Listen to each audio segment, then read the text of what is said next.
En la ayudantía de hoy vamos a aprender cómo modelar un dron según su ecuación dinámica y poder después representar una simulación de cómo este dron se comporta usando la librería Pygame, como pueden ver a continuación.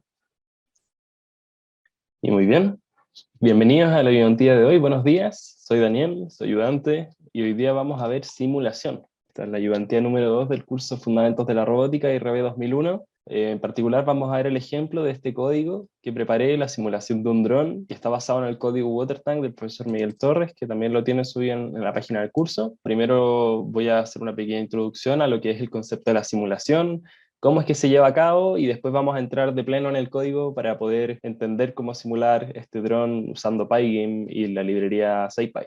Y bueno, aquí estamos entonces en el tablet y les voy a contar cómo funciona el proceso de simulación de un modelo dinámico de forma digital mediante código.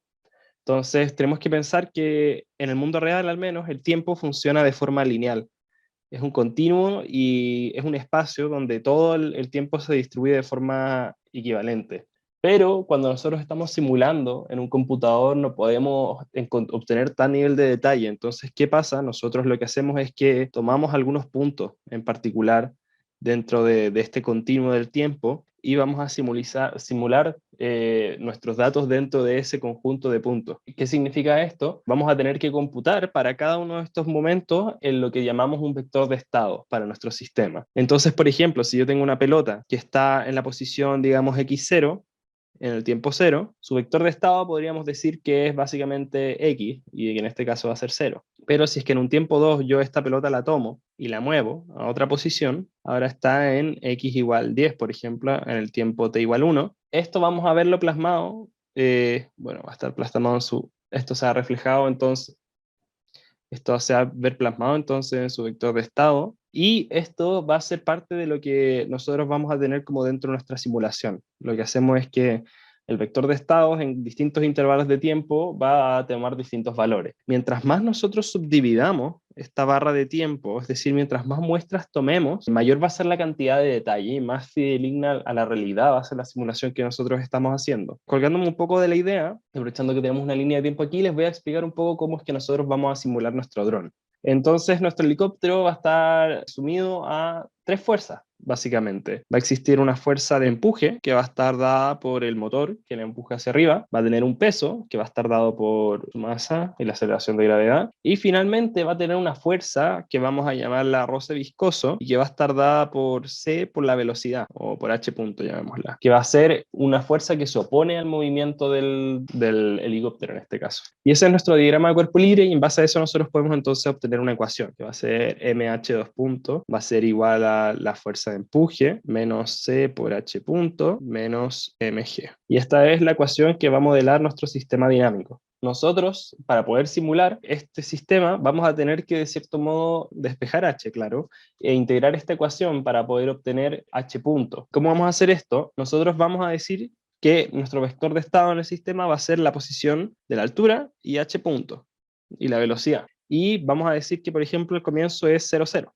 Está parte en el suelo y parte con velocidad 0. Y bueno, que cada subdivisión, cada tramo va a ser de 0,1 segundo, por ejemplo. Entonces, nosotros conocemos esta ecuación de acá y sabemos que H2 punto va a ser igual a la fuerza de empuje partido en M, C por H punto partido en M, menos mg. Y vamos a poder ir computando entonces, tras cierto delta tiempo, cada uno de los parámetros. Entonces, en este salto temporal de aquí, vamos a tener que evaluar si es que la velocidad era 0, la posición va a estar dada por h punto, por el delta tiempo que ha pasado. Como el h punto en el instante anterior era 0, nuestra posición va a seguir siendo 0. Pero ojo, nuestro h2 puntos va a tener un valor distinto. Entonces, en este instante de tiempo, h2 puntos va a valer la fuerza del empuje partido en m, y bueno, como h punto vale 0, todo esto se nos anula, entonces menos mg. Y digamos que nosotros podemos calcular esta fuerza de empuje, y realmente sí podemos hacerlo, y que nos da, por ejemplo, 10 partido en m, 10. Y bueno, conocemos que mg, digamos que la masa es 2 y que la gravedad es 10 también, 20. Digamos que esto 30 mejor. Entonces nosotros ahora podemos saber que h2 puntos en este instante de tiempo, es decir, aquí, valía 10. Eso quiere decir que nuestra velocidad, h punto, va a ser h2 puntos por delta t. Como h2 puntos vale 10, va a ser 10 por 0,1, que es la cantidad de tiempo que ha pasado. Entonces nuestra velocidad va a ser 1. Luego, saltamos otro instante de tiempo. Nuestra velocidad es 1, ha pasado 0,1 segundo, entonces nuestra posición actual es 0,1. Y digamos, no sé, pues que ahora nuestra aceleración, h2 puntos, va a ser igual a 30 todavía, menos 20 que viene de acá, pero ojo que ahora sí tenemos velocidad, entonces esta ecuación va a cambiar y vamos a, por ejemplo, restarle un término que será 5. Entonces ahora nuestra aceleración es 5, ¿no? Sí, es 5. Y eso quiere decir que sería el delta de velocidad, lo que cambia nuestra velocidad, h2 puntos por la cantidad de tiempo que ha pasado. Es decir, 5 por 0,1, 0,5. Entonces el h punto en este instante de tiempo sería el pasado más 0,5, más lo que ha cambiado. Entonces nuestra h punto sería 1,5. Y aún así podemos continuar en todos los instantes de tiempo y así es la premisa de cómo nosotros llevamos a cabo una simulación. Lo que básicamente estamos haciendo es reemplazar la ecuación haciendo cambios muy pequeños en el intervalo de tiempo y así encontrando el vector de estado para cada uno de estos instantes. La gracia es que existen funciones en Python que nos permiten computar esto de forma muy rápida y muy precisa. Y eso quiere decir que nosotros podemos calcularlo prácticamente en tiempo real y así poder simular en tiempo real cómo nuestro sistema respondería a cierto input. En este caso, el input de nuestro sistema serían las rotaciones de nuestro motor. Nosotros tenemos entonces una hélice que va rotando y nosotros vamos a poder ir regulando qué tan rápido va a girar esa hélice. Esa es más o menos la premisa de cómo funciona el programa, espero que se entienda y ahora vamos a pasar al código. A few moments later. Ok, y entonces ahora estamos con el código de la ayudantía número 2. Esto va a estar subido también, lo pueden encontrar también en la descripción del video. Básicamente, este código lo que hace es simular el movimiento de un dron siguiendo la ecuación dinámica que calculamos anteriormente. Entonces, para poder partir, necesitaremos importar librerías como NumPy para poder trabajar con vectores y matrices, Pygame para poder hacer la simulación gráfica de nuestro sistema, Time para poder calcular la cantidad de tiempo que ha pasado entre cada instante que estamos calculando, y la función ODEINT de la librería SciPy. ODEINT viene de integrar una ecuación diferencial ordinaria, o ODE en inglés. La gracia de esta función es que nos va a permitir calcular cuánto vale la derivada del vector de estado y después eso evaluarla a lo largo de un delta tiempo. Es decir, nos va a hacer este cálculo que tanto tiempo nos tomó anteriormente de forma automática. Entonces, para llevar a cabo nuestra simulación, nosotros vamos a tener una serie de parámetros, que esta es el tamaño, las dimensiones de la pantalla, la altura mínima a la que queremos que nuestro helicóptero vuele, en este caso decimos que 0, ahí está el fijado del suelo, y tendremos un diccionario que tendrá los parámetros. En este caso es la masa del helicóptero, que son 1,5 kilos, el coeficiente de roce de la atmósfera, tendremos la aceleración de gravedad, tendremos también la densidad del aire acá en la Tierra y tendremos también el diámetro de la hélice de nuestro helicóptero. Y tendremos entonces unas condiciones iniciales que fijaremos, que si recuerdan es lo mismo que el vector de estado inicial de nuestro sistema, entonces diríamos que la altura inicial es 0 y que la velocidad inicial también es 0. Vamos a decir también que nuestro motor no parte girando al comienzo de la simulación y también tomaremos una muestra del tiempo para poder después, más adelante, poder calcular nuestro delta t. Entonces lo que nosotros vamos a hacer para calcular nuestro delta t es que diríamos, esto vale el tiempo ahora, restémosle cuánto valía el tiempo antes y eso es nuestro delta. Entonces vamos a partir con un delta t de 0,01, pero esto va a ser instantáneamente reemplazado, solamente para tener un valor con el que partir. Y tendremos la variable screen, que es donde guardaremos nuestra pantalla de Pygame una vez inicialicemos el programa. Entonces, de primeras vamos a partir con un modelo cinemático. El modelo cinemático lo calculamos anteriormente y viene dado por esta función de acá, que es mh2 puntos es igual al empuje del motor menos c por h punto menos m por g.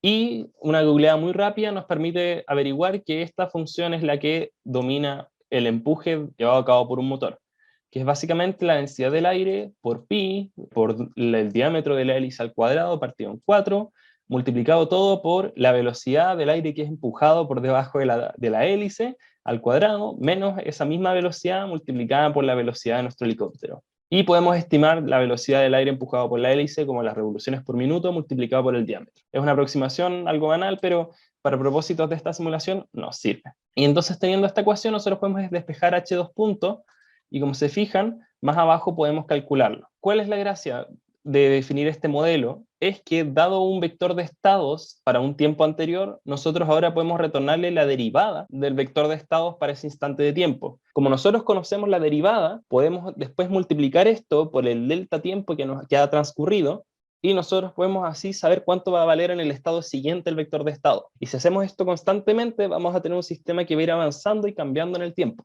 Entonces, nosotros vamos a decir que la altura del dron es el primer parámetro de nuestro vector de estado y que su velocidad es el segundo parámetro de nuestro vector de estado. También sabemos que el diámetro de nuestra hélice va a estar dado por el parámetro d de nuestro diccionario, lo mismo que la densidad del aire, la masa, el coeficiente de Rosse y la aceleración de gravedad. Entonces vamos a calcular la velocidad del aire siendo expulsado por la turbina, que va a estar dado básicamente por las revoluciones por minuto de nuestro motor por el diámetro de la hélice, y ojo que tenemos que multiplicar esto por 1 partido en 60.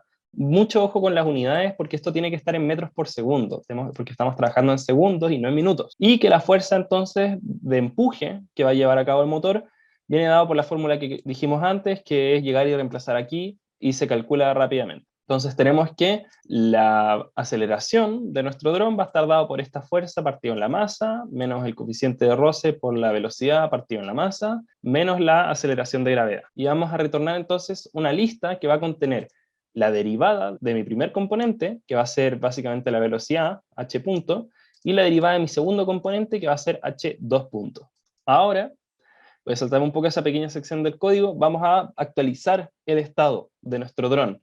Y esta función lo que nos permite es avanzar un instante de tiempo delta t. Entonces, nosotros vamos a tener nuestro vector de estado actual y vamos a calcular cuánto tiempo ha transcurrido desde el instante anterior, que va a ser básicamente time.time, el tiempo actual, menos el tiempo previo. Teniendo nuestro delta t, nosotros vamos a crear lo que se llama un line space de NumPy. ¿Qué es un line space? Un line space es un periodo de tiempo que está dividido en intervalos uniformes. Es decir, si es que yo creo un line space de 0 hasta, por ejemplo, 2, voy a tener el tiempo 0 hasta el tiempo 2 y va a estar subdividido, en este caso, en 2 pasos. O sea que voy a tener el tiempo 0, el tiempo 1 y el tiempo 2. Mientras más pasos agregue, más detalle va a tener mi simulación. El tema es que mi delta t va a tratarse un número tan pequeño, por el orden de 0,00 algo, que con solamente 2 subdivisiones ya deberíamos tener suficiente detalle para que esto se comporte de forma normal. Entonces, ¿qué hacemos nosotros? Diremos que el nuevo vector de estado va a estar dado por la integral de nuestro modelo, de nuestra ecuación, básicamente de la derivada de nuestro vector de estado, a lo largo del tiempo t, sabiendo que nuestro vector de estado anterior es este de aquí, el que tenía anteriormente. Entonces, ¿qué hace esto? Esto integra nuestro vector de estado en un cierto intervalo de tiempo y se lo añade al vector de estado anterior y nos retorna este vector de acá. Ojo que, como estamos pasándolo en un line space, que tiene muchas subdivisiones, nosotros podemos acceder a todos estos instantes de tiempo que acabamos de simular. No solamente el tiempo delta t, sino que también, por ejemplo, en este caso, el tiempo delta t medios, porque estamos dividiéndolo en 2 partes. Y entonces nosotros lo que vamos a querer es, vamos a querer el último elemento, y a ese lo podemos acceder con la posición -1. Entonces va a ser la posición más reciente de nuestra simulación. Entonces diremos que la altura es el primer elemento del momento más reciente de la simulación que acabamos de hacer, y que la velocidad va a ser el segundo elemento de esta misma simulación. Y luego llamaremos una función que se llama checkBounce, que la creé más arriba, y que básicamente se asegura de que la posición de nuestro dron no esté por debajo de la posición mínima que fijamos. Es decir, que si la altura es menor a 0, entonces la altura tiene que ser igual a 0, porque cuando yo toco el piso, yo me quedo en el piso, no sigo bajando. Y lo mismo pasará con la velocidad. Aunque yo intente ir con velocidad hacia abajo, yo no voy a poder moverme hacia abajo porque tengo una fuerza normal que me contrarresta. Y eso es básicamente lo que hace esa función. Y después muestra el tiempo, y dice que el tiempo actual va a ser el tiempo con el que voy a comparar en la iteración siguiente, en la próxima vez que yo actualice el estado. Hasta ahora debería entenderse. Si es que no, por favor, mándenme un mail, comenten aquí en el video, ningún problema de explicarlo de forma más didáctica, y si no, también el viernes tendremos una sesión de apoyo para poder conversar todo esto. Y bueno, eso es principalmente lo que se lleva a cabo dentro de una simulación. El resto solamente van a ser interacciones y visualizaciones que vamos a hacer con Pygame y interacciones que vamos a hacer con el teclado. Así que ojalá entiendan esta parte, porque esto es lo central y lo que van a tener que usar en su tarea. Y bueno, luego tendremos una función que se encargará de detectar si es que hubo algún input del teclado y responder ante ello. Entonces va a decir que por cada evento que detecte Pygame del teclado, si es que el evento, por ejemplo, es cerrar la pestaña, que cierre Pygame. Si es que el evento es apretar la tecla Escape, que entonces también cierre Pygame. Y si es que detecta que se apretó alguna tecla, entonces que entre en cualquiera de estos casos. Si la tecla es hacia arriba, haremos que el motor gire más rápido, 50 revoluciones por minuto más rápido. Si es que es hacia abajo, vamos a hacer que gire 50 revoluciones por minuto más lento. Si es que, por ejemplo, es la tecla C, vamos a mapearlo para que se apague el motor. Es decir, que las revoluciones por minuto sean 0, si es que ya no lo eran antes. Y finalmente la tecla B la puse al lado de la C y que básicamente va a hacer que el motor gire a 6000 revoluciones por minuto. Esto es porque en internet encontré que los drones normalmente sus hélices giran como a 6000 revoluciones por minuto, así que esto debería lograr que nuestro dron se levante del suelo.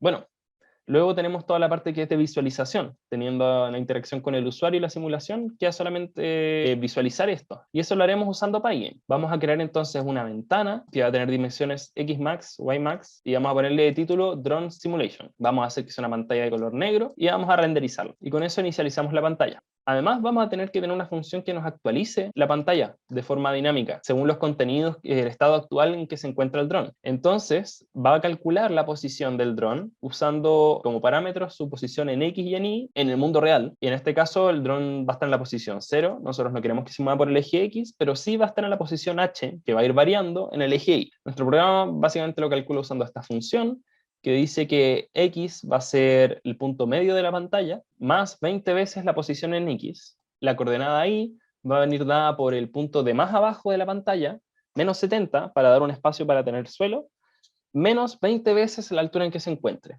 Esto quiere decir que por cada 20 píxeles que yo avanzo, yo voy a estar avanzando 1 metro en la altura. Si mi dron sube 1 metro, en la simulación se va a ver como que subió 20 píxeles. Esto se puede cambiar claramente, pero encontré que era un número bueno para la simulación. Y una vez que tenemos la posición en X y en Y dentro de la pantalla, entonces lo que nosotros vamos a hacer, vamos a saltar un poco estas líneas, vamos a dibujar un círculo en esas posiciones que va a tener radio 20 y va a ser de color blanco, que va a ser nuestro dron. Lo hice un círculo para hacerlo un poco más simple, pero ahí nosotros podríamos poner imágenes que se vayan moviendo de forma dinámica, etc. Y bueno, además para poder entender un poco mejor el funcionamiento del programa, también lo que incluí fue esta parte de acá, que básicamente nos visualiza la altura a la que se encuentra y las revoluciones por minuto del motor. Calculo entonces la altura en que se encuentra, pero con solamente 2 decimales usando este pequeño truco de Python. Lo multiplico por 100, lo transformo en un número entero y lo divido por 100. Y lo incluyo dentro de un string que lo llamé string de la altura, y entonces voy a decir que está a tantos metros como valga h, y que las revoluciones por minuto van a ser tantas, que es un número que yo también conozco y que lo transformé aquí arriba en variable global. Si no conocen qué es una variable global, aprovecho de comentarlo, es que puedo tener variables fuera de una función que puedo editarlas dentro de la función también. Hay que tener ojo con trabajar con esto, no es una muy buena práctica, pero nos viene súper útil a la hora de hacer estas simulaciones. Entonces, claro, dibujo mi círculo y esto de acá es dibujar el suelo, básicamente, no le den mucha atención. Y vamos a mostrar con la fuente el texto como de la altura en que nos encontramos. Entonces, si ejecutamos el programa, de hecho se va a poder ver la parte de visualización. Aquí tengo las revoluciones por minuto, la altura en que se encuentra, el suelo que dibujé y acá está mi dron. Vamos a ver el funcionamiento en un segundito. Entonces, bueno, tenemos nuestro main, que es el código, el flujo principal de nuestro programa, que es lo que se ejecuta cuando yo abro el programa, que básicamente lo que va a decir es, inicializa la pantalla, o sea, créame la pantalla, bueno, que me diga cuánto está girando el motor, y que luego constantemente dentro de este while true, primero verifique, ¿ingresó algo en el teclado? Sí o no. Y que cambie las revoluciones por minuto en base a eso. Después actualizar el estado. Si es que cambiaron las revoluciones por minuto, entonces también puede haber cambiado otros parámetros. Por ejemplo, la velocidad. Puede ser que te está detenido y ahora como el motor está girando, se empieza a mover. O puede ser que no cambió, pero el sistema se sigue simulando, entonces, claro, hay que calcular el intervalo de tiempo siguiente. Y después hay que mostrar este nuevo estado que nosotros calculamos. Y todo junto nos debería permitir tener una simulación que funcione de forma bastante cohesiva. Entonces, si yo aprieto arriba, las revoluciones por minuto van a ir subiendo, y nos damos cuenta de que, claro, la fuerza de empuje todavía sigue siendo muy baja y no logra vencer al roce viscoso y al peso, entonces todavía nuestro dron no se levanta del piso. Pero si yo sigo subiendo a unos 6000 revoluciones por minuto, nos vamos a dar cuenta que nuestro dron va a empezar a subir. Si es que yo giro cada vez más rápido mi hélice, mi dron va a avanzar mucho más rápido.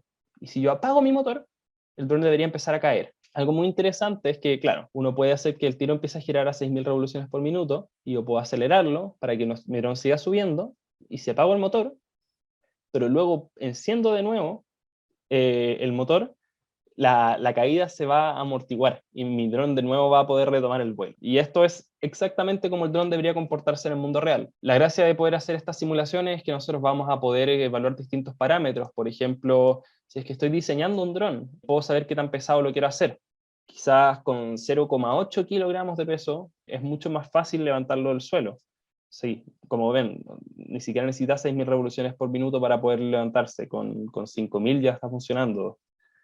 Y nosotros podemos evaluar todos estos parámetros y eso es el poder que tiene poder llevar a cabo simulaciones dinámicas como esta, que si bien no es tan complicado, honestamente, gran parte de la ciencia viene dada por encontrar la ecuación dinámica que modele nuestro sistema y lograr reemplazarla aquí. Pero si lo piensan, este código es bastante reemplazable, o sea, esta ecuación yo puedo reemplazarla por otras cosas, por otro vector de estado, y tengo que hacer pocos cambios para continuar simulando. Así que les recomiendo también para el desarrollo de esta tarea, inspirarse en este código, va a estar subido en la descripción y que por favor intenten entenderlo porque este es como el fundamento principal de todo lo que es simulación, que es muy útil en el contexto del campo de la robótica. Y bueno, eso. Honestamente, de eso se trata la cápsula de hoy día. El código está acá, estudienlo. Si tienen dudas, por favor, pregúntenme el día viernes. Vamos a estar disponibles con Paola para responder cualquier duda que tengan. Vamos a poder ayudarlos un poco con la tarea. Ahí les puedo mostrar quizás cómo funciona la mía para que lo entiendan de mejor forma. Y bueno, si tienen dudas sobre cualquier contenido visto en clases, también escríbanme. Yo feliz de hacer cápsulas, cátedras al respecto. En verdad estoy aquí para ayudarles y recuerden eso. Así que mándenme un correo, escríbanme por Canvas, comenten aquí en el video de YouTube, como ustedes lo prefieran. Pero eso, que estén muy bien. Les deseo lo mejor y nos vemos el día viernes. Chao, chao.